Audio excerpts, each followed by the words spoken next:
Assalamualaikum warahmatullahi wabarakatuh. Alhamdulillah. Saudara-saudara, hari ini tanggal 22 Oktober yang ditetapkan oleh pemerintah sebagai Hari Santri. Ya, mudah-mudahan dengan adanya satu hari yang diberi nama Hari Santri,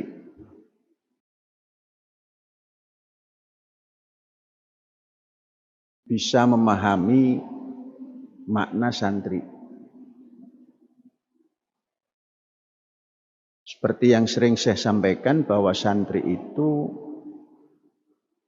manusia yang mandiri. Dari sejarah santri, sejarah kepesantrenan, sejarah orang yang menuntut ilmu di pondok, itu menghasilkan manusia yang mandiri, mampu hidup berdasar karya atau perbuatan atau kerja sendiri. Mandiri dengan satu sikap persaudaraan. Di kemandirian itu tercipta dengan kerjasama. Sekarang saya tambahkan kerjasama berskala besar.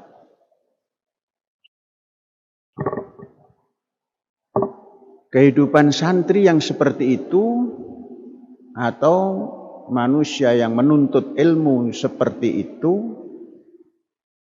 dulu dinamakan seorang salik. Salik itu orang yang berjalan untuk mendapatkan ilmu pengetahuan. Maka seorang salik itu untuk mendapatkan ilmu pengetahuan dibekali dengan suluk. Suluk itu artinya orang yang berjalan dan mengerti tentang perjalanannya sampai kemana dan ada di mana. Nah, biasanya orang suluk itu, yang memiliki suluk itu diterjemahkan dengan punya khuluk, punya budi pekerti. Dari salik itu dibekali dengan suluk, maka santri yang mandiri ini selalu memiliki budi pekerti. Kemudian diterjemahkan menjadi berakhlak mulia. Mandiri, berakhlak mulia. Maka pada awal mula, sebelum manusia ini berevolusi dalam sosial budaya secara cepat, di awal-awal abad 20, orang yang terjun dalam pendidikan dunia pesantren itu nampak menguasai kehidupan di lingkungannya. Sebelum penjajah memberikan pendidikan kepada bangsa Indonesia, santri-santri ini mampu menjadi pelita di lingkungannya. Maka ketika itu pusat daripada perkembangan keagamaan, khususnya Islam, itu adanya di tingkat-tingkat desa, tingkat-tingkat kampung. Ketika itu belum ada kegiatan Islam yang berpusat di kota. Karena kota itu identik dengan tempat penjajah. Yang terbesar adalah di desa-desa, di kampung-kampung, dan para salik, para santri mendekat kepada para mursyid ataupun pembimbing yang kemudian disebut kiai atau mursyid atau murad atau kiai. Salik kemudian memberikan judul namanya adalah murid. Semuanya ini ketika itu rujukannya adalah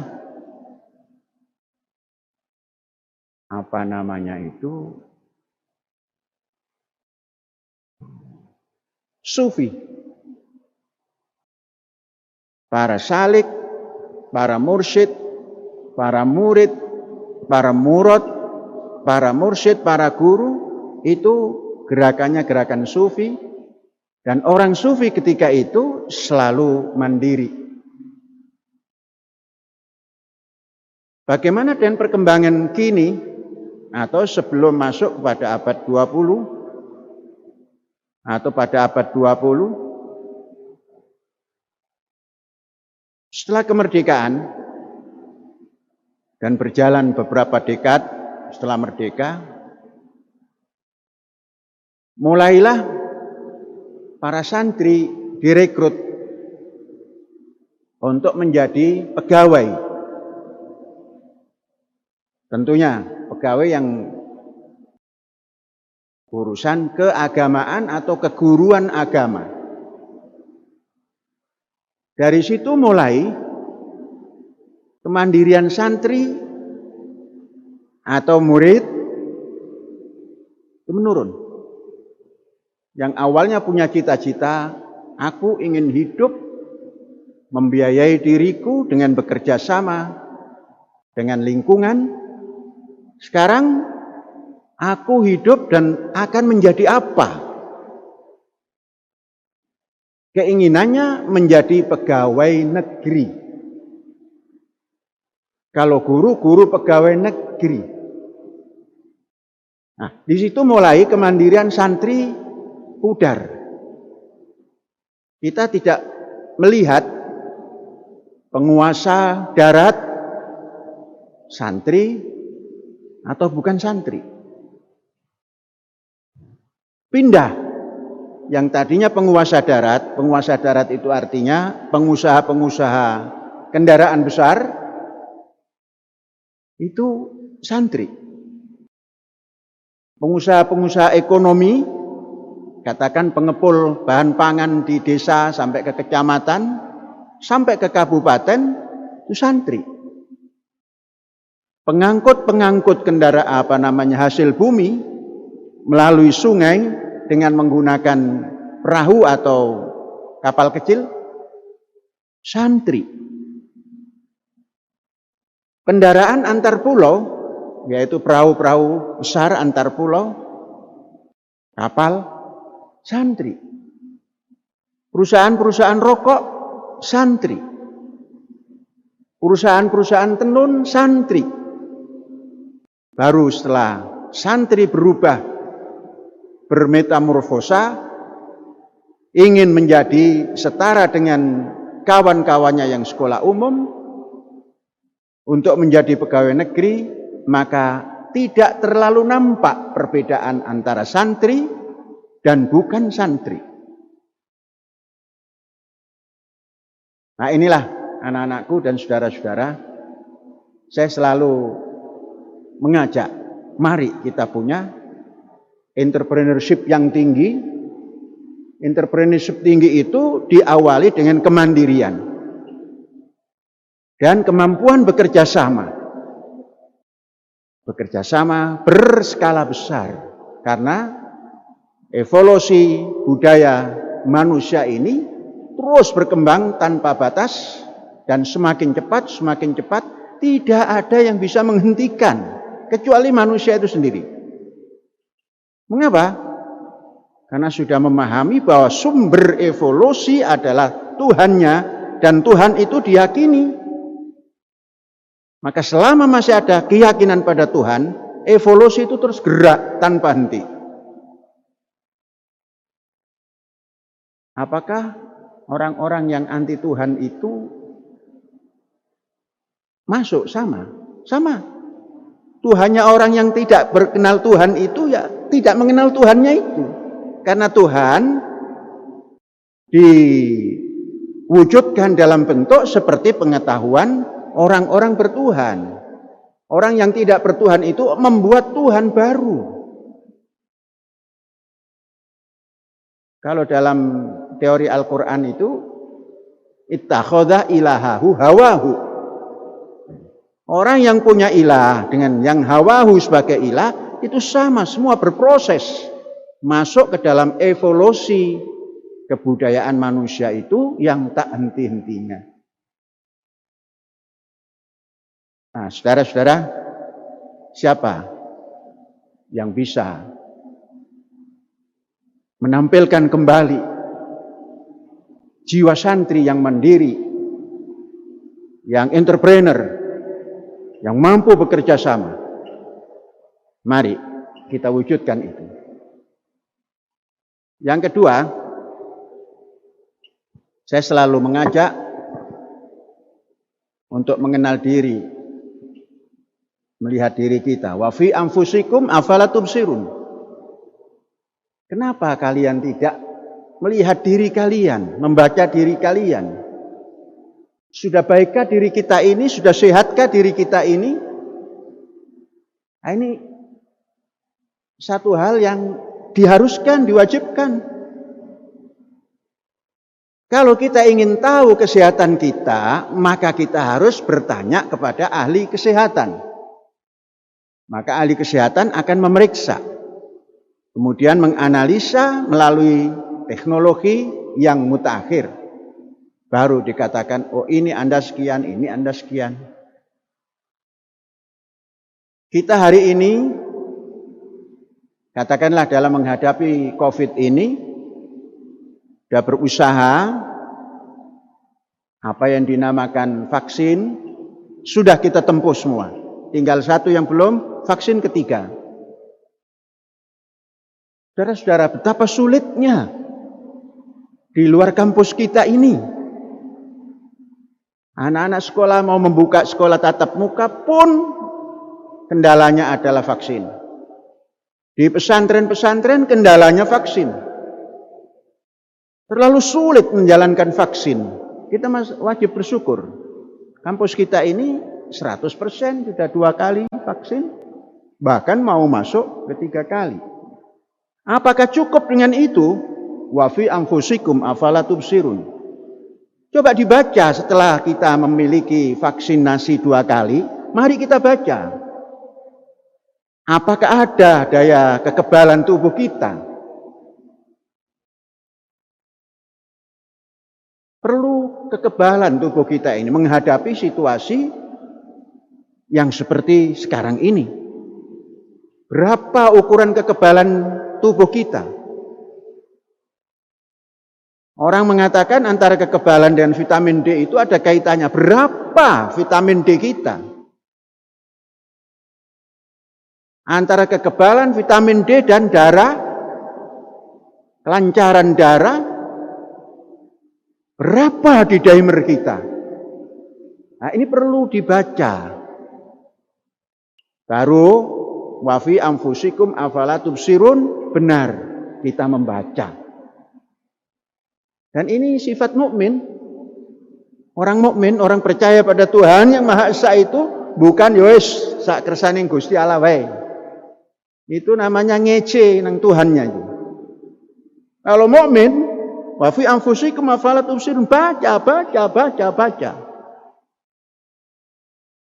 Nah, kita hari ini mengadakan pemeriksaan. Saya selalu di depan. Kalau mengajak selalu di depan. Tadi semestinya nomor 1 saya, tapi saya karena naik sepeda, keringatan, kemudian ingin mendinginkan badan dulu, maka nomor sekian baru mulai. Tapi daftar nomor 1. Tadi 201 orang yang ikut. Penghuni kita ini yang sudah harus memeriksakan ribuan. Alangkah bagusnya kalaulah tidak 100%, ya lebih lah. Periksa. Ada biayanya tidak? Oh ada. Namanya sekarang teknologi itu bisa datang kalau diklik. Nah, kalau kliknya itu tanpa macam-macam, nggak hadir. Berapa biayanya? Daripada saudara nanti tidak tahu-tahu di dimernya naik, nyumbat. Ya lebih baik sekarang dibaca di dimernya. Kita merasa aman-aman, vitamin D kita di bawah 30. Kita merasa aman-aman, daya tahan tubuh kita rendah. Nah, periksakan. Wasihhataka qabla sukmika. Tatkala kita masih sehat, periksa baik-baik sebelum datang sakit. Kalau sudah datang sakit, diperiksa jari ini 1, pindah ke jari sini. Nah, periksa sini sehat, pindah ke jari kaki. Itu kalau sudah sakit. Nah ini, wasihhataka qabla sukmika. Tatkala kalian sehat, periksa baik-baik sebelum datang masa sakit. Biaya tidak terlalu mahal. Dan saya sudah menganjurkan dicicil. Mengapa dicicil? Saya paham. Penghasilan guru itu terlalu besar kalau cash. Kalau membayar cash itu terlalu besar. Mending dicicil, gak punya punya itu gaya. Beli mobil saja kan dicicil kan? Nah, semua dicicil. Zaman sekarang nggak ada yang cash. Yang gagah itu yang sanggup menyicil. Berapa bulan? Ya jangan lama-lama. Supaya nanti kalau datang lagi yang baru bisa dipenuhi. Ya, mungkin 6 bulan itu layak itu. Kira-kira kalau 6 bulan bagaimana itu? Siapa yang ikut tadi? Ya, 6 bulan. Ya karena kepala sekolah. Ada tunjangan kepala sekolah gitu kan. Sekarang yang guru sandaran, berapa bulan maunya? Ya, majelis guru 6. Bagaimana kalau 10 bulan? Ya, 10 bulan saja. Kalau 1 tahun, itu terlalu lama. Nunggunya lama. Kalau 10 bulan, nah, itu tidak terlalu lama. Nanti 10 putaran, 1 putaran 200, putaran kedua tambah 200, terus 10 bulan sudah 2000 kan? Nah, jadi berputar. Cicilan yang pertama untuk membiayai cicilan yang kedua dan terus begitu. Dokter yang bagian komunikatornya ini supaya ditata, sampaikan pada tempat yang kita kerjasama, ini bisa sampai ribuan. Kalau sudah begitu, baca Quran kita benar. Wa fi anfusikum afala tubsirun. Yo, Gusti, kula lakoni. Sekalipun hanya kecil ini. Ya memang dari kecil, nanti bisa wa fi anfusikum afala tubsirun yang lebih besar lagi. Hadza wallahu yar'ana wa yahfazuna walhamdulillahirabbil alamin. Merdeka.